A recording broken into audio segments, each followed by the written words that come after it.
آپ اچھی طرح سے جانتے ہیں کہ نماز ایک ایسی عبادت ہے کہ نماز کا قائم کرنے والا اللہ تبارک و تعالیٰ اس کے گناہوں کو دھل دیتا ہے، گناہوں سے پاک و صاف ہو جاتا ہے۔ اللہ کے رسول جناب محمد رسول اللہ، بخاری کی روایت، اللہ کے رسول صلی اللہ علیہ وسلم ارشاد فرماتے ارأيتم لو ان نهرا بباب احدكم يغتسل فيه كل يوم 5 مرات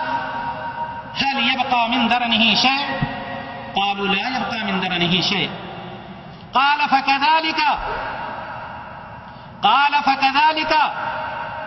صلوات الخمس۔ اللہ کے رسول جناب محمد رسول اللہ صلی اللہ علیہ وسلم ارشاد فرماتے کہ اگر کسی کے دروازے پر، تم میں سے کسی کے دروازے پر ایک بہتی ہوئی نہر ہو اور وہ شخص اس میں ہر روز 5 مرتبہ غسل کرتا ہو، 5 مرتبہ نہاتا ہو، هل يبقى من درنه شيء؟ صحابہ کرام سے اللہ کے رسول صلی اللہ علیہ وسلم نے پوچھا کیا ایسے شخص کے جسم پر کچھ میل کچیل باقی رہ جائے گا؟ صحابہ کرام رضی اللہ تعالی عنہم اجمعین نے فرمایا لا يبقى من درنه شيء، اے اللہ کے رسول صلی اللہ علیہ وسلم، جو شخص 5 مرتبہ غسل کرتا ہو اس کے جسم پر کچھ بھی باقی نہیں رہے گا۔ نبی کریم صلی اللہ علیہ وسلم نے کہا، آپ صلی اللہ علیہ وسلم نے فرمایا قال فكذلك مثل الصلوات الخمس يمحو الله بهن الخطايا، رواه البخاری۔ آپ صلی اللہ علیہ وسلم نے فرمایا بالکل یہی مثال 5 نمازوں کی ہے کہ جو شخص 24 گھنٹے کے اندر 5 وقت کی نمازوں کو قائم کرتا ہے، اللہ تبارک و تعالیٰ اس کے گناہوں کو ختم کر دیتا ہے۔ اسلامی بھائیوں اور دوستوں، اور یہی نماز کہ اللہ کے رسول جناب محمد رسول اللہ صلی اللہ علیہ وسلم ارشاد فرماتے الصلوات الخمس والجمعة إلى الجمعة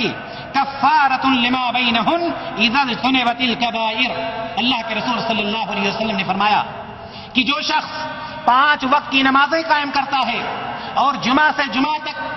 دوسرے جو ایک جمعہ سے لے کر دوسرے جمعہ تک پہلا جمعہ بھی پڑھتا ہے اور دوسرے جمعہ کو بھی پڑھتا ہے، لیکن وہ شخص کبیرہ گناہوں کے قریب نہیں جاتا ہے، تو یہ نمازوں کا قائم کرنا، اللہ تعالیٰ کے رسول صلی اللہ علیہ وسلم نے فرمایا کہ یہ نمازیں اس کے گناہوں کے لیے کفارہ بن جاتی ہیں، یعنی اس کے گناہ سے ختم ہو جاتے ہیں۔ دینی بھائیوں اور دوستوں، اسی طرح سے اللہ کے رسول صلی اللہ علیہ وسلم ارشاد فرماتے بین العبد و بین الکفر ترک الصلاۃ، کہ مسلمان اور کافر یا مشرک کے درمیان جو چیز حد فاصل ہے وہ ترک نماز، یعنی دونوں کے اندر جو چیز فاصلہ پیدا کر رہی ہے یا دونوں کے اندر جو تفریق کر رہی ہے، ایک مسلم کے اندر اور ایک کافر کے اندر، وہ نماز ہے۔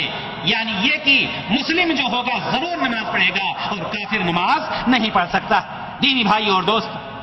یہ نماز کی اہمیت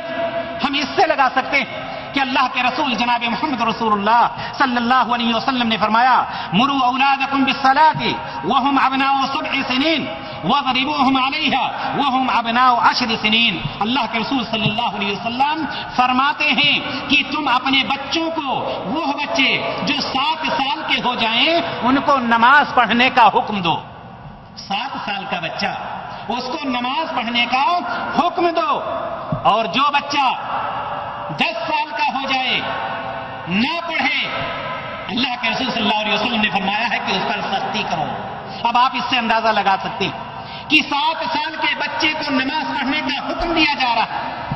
10 سال کے بچے کو نماز نہ پڑھنے پر سختی کا حکم دیا جا رہا ہے۔ اگر ایک 40 سال کا بندہ، 80 سال کا بندہ، 60 سال کا بندہ، 20 سال کا بندہ، جس کے پاس 20 سال کی اولاد، اگر وہ نماز نہ پڑھے، اللہ تبارک و تعالیٰ کے نزدیک اس کی حالت کیا ہوگی؟ اللہ تبارک و تعالیٰ کیا ایسے شخص سے خوش ہو سکتا ہے؟ دینی بھائی اور دوستو، یقیناً ایسا نہیں ہو سکتا۔ آئیے ہم دیکھتے ہیں، ہمیں اور آپ کو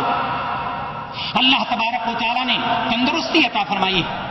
عقل سلیم عطا فرمایا، روشنی عطا فرمائی، امن و سکون عطا فرمایا، مرض سے محفوظ رکھا ہے، لیکن ہم نماز سے دور رہتے ہیں۔ آئیے ہم دیکھیں، حضرت عمران بن حسین رضی اللہ تعالی عنہ فرماتے کہ میں بواسیر کا مریض تھا۔ میرے بھائی اور دوستو، کان کھول کر کے سنیں، حضرت عمران بن حسین رضی اللہ تعالی عنہ نبی کریم صلی اللہ علیہ وسلم کی خدمت میں حاضر ہوتے ہیں، عرض کرتے ہیں کہ میں بواسیر کا مریض تھا، نبی کریم صلی اللہ علیہ وسلم سے مسئلہ دریافت کرنے گیا کہ میں نماز کس طرح سے پڑھوں۔ بواسیر سب کوئی جانتا کتنا خطرناک مرض، نماز سے چھٹکارا کسی بھی حالت میں نہیں۔ نبی کریم صلی اللہ علیہ وسلم نے صحابی کے لیے کیا ارشاد فرمایا؟ نبی کریم صلی اللہ علیہ وسلم فرماتے ہیں کہ اگر کھڑے ہو کر پڑھ سکتے ہو تو کھڑے ہو کر پڑھو۔ بواسیر کے مریض صحابی، کوتاہی نہیں ہو سکتی، جھوٹ نہیں بول سکتے، سستی نہیں ہو سکتی ہے۔ سرور کائنات صلی اللہ علیہ وسلم سے پوچھتے ہیں بواسیر کا مریض ہوں میں کیا کروں؟ سرور کائنات صلی اللہ علیہ وسلم نے فرمایا کہ اگر کھڑے ہو کر نماز پڑھ سکتے ہو تو کھڑے ہو کر پڑھو، اگر کھڑے ہو کر طاقت نہیں ہے پڑھنے کی تو بیٹھ کر پڑھو، اور اگر بیٹھ کر بھی نہیں پڑھ سکتے ہو تو لیٹ کر کے پڑھو، نماز سے چھٹکارا نہیں۔ کہاں ہے ہمارا؟ اگر اللہ تبارک و تعالی کسی کو اس مرض میں مبتلا کر دے، اللہ تعالی ہر شخص کو محفوظ رکھے، وہ کیا کرے گا؟ کیا وہ مسجد تک جا سکتا ہے؟ لیکن جب اللہ تبارک و تعالیٰ نے ہمیں اور آپ کو سارے مرض سے محفوظ رکھا ہے، ساری چیزوں سے محفوظ رکھا ہے، امن و شانتی دے رکھا ہے، تو ہمیں اور آپ کو یہ چاہیے کہ ہم اللہ تبارک و تعالیٰ کا شکریہ ادا کریں۔ میرے بھائی اور دوستو، یہ وہ نماز ہے کہ دنیا میں ہماری نظر جب کسی چیز پر جاتی ہے تو سب سے پہلے مال و دولت پر جاتی ہے، لیکن یاد رکھیں قیامت کا دن ہوگا اور جب حساب و کتاب لیا جائے گا، جس طرح سے نبی کریم صلی اللہ علیہ وسلم نے ارشاد فرمایا